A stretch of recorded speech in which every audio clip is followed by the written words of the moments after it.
La La Land is directed by Damien Chazelle, who also directed Whiplash back in 2014. Great movie. And this one stars Ryan Gosling, who plays a jazz pianist who's looking to grow into that career, as well as Emma Stone, who plays an aspiring actress. And these two keep running into each other very randomly, and eventually the two grow a love for each other due to jazz. First things first, what you guys should know is that I'm not really a big fan of musicals. I never really cared for Les Miserables or any theater musicals in general. I just don't like musicals. I don't know why. They're just not that great to me. I get kind of bored. But for this one, I was definitely anticipating it because way back in, I think, April or something like that, I heard about this film coming out, and I was thinking to myself, this looks like a great movie that's eventually going to come out because it has Damien Chazelle directing, and then it also has Ryan Gosling and Emma Stone starring, and it's also called La La Land, and it's a musical. So to me, I was thinking to myself, well, this movie's definitely going to win a bunch of Oscars.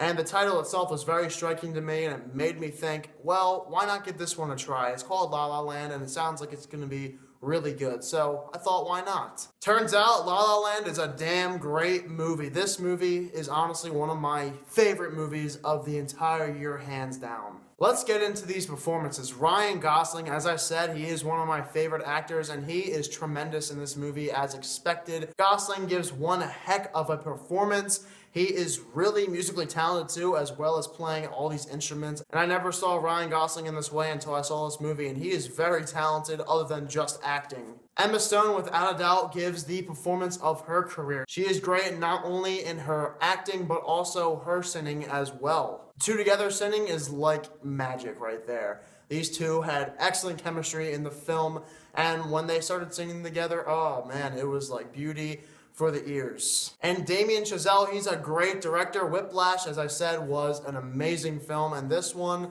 was also very well directed. And this film overall was very well made. You could just tell from looking at shot to shot how just much precaution they took with every single step in trying to make this a great movie. The cinematography in this film is also very beautiful to look at. When I was standing there in the theater, I was like, the cinematography is great. And what Chazelle did really well in this movie was make it very fun, and also there was a plethora of time-escaping scenes, especially when you included Gosling and Stone in those scenes. And the score in this movie is absolute magic. I love the score. I didn't really expect me to like the score all that much, but after hearing it so often in this film, it was absolutely fantastic. And the score, it's one of the best musical scores I've ever heard in a musical. And just the way that Chazelle connected all the dots and included the music in this movie with our characters and the story, it was very delightful. And another great thing this movie does is that it does not rely heavily on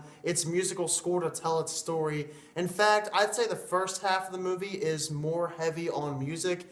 The second half is more heavy with its storytelling and not so with adding in those musical scores. And that's why I like this movie so much. It's because the music was not getting bashed over my head. In fact, they use it very well in this movie. It didn't really try to implement music for unnecessary reasons. It used it very cautiously, and I appreciated that very much, and I have to thank Damien Chazelle for doing that. There's a lot of interesting scenes in this movie as well, which also adds to a ton of fun, which is already a really fun film with the music alone. The story itself, when added with these scenes, just makes for a fantastic theatrical experience. And the movie also feels very old-fashioned, even though it's in the current day. So I thought that was really cool how he tried to add that old thematic element to this movie. People say that this movie is like a love letter to the 1950s Hollywood.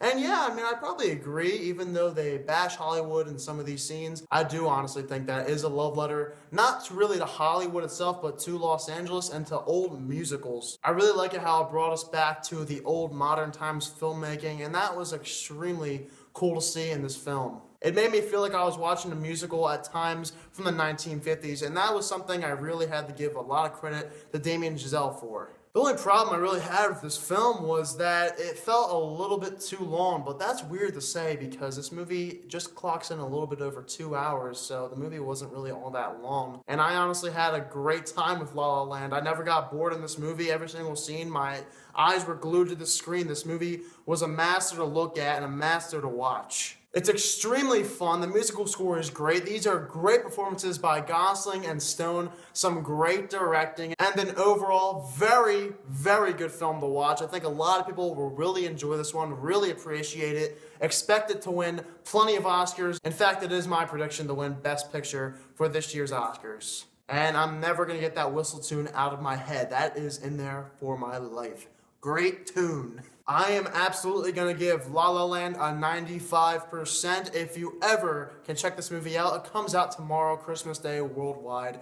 Go see it. This movie is absolutely fantastic. It is easily one of the best movies of the entire year. So like I said, there are a lot of movies I want to see, like Gold, Silence, Patriots Day, and I don't know if I can see them. I'll hopefully be able to see them next week, but probably not. We'll see. The one film that is playing, though, next week that is pretty much the last film of the year is Fences, and I do have a chance to see that, so I think I'll take that chance. I'll try to get those reviews coming in next week, too, but if I can't, oh well, they'll have to stay off my top 10 movies of 2016 list. Thank you all very much for watching, and I hope you all have a very fantastic Christmas.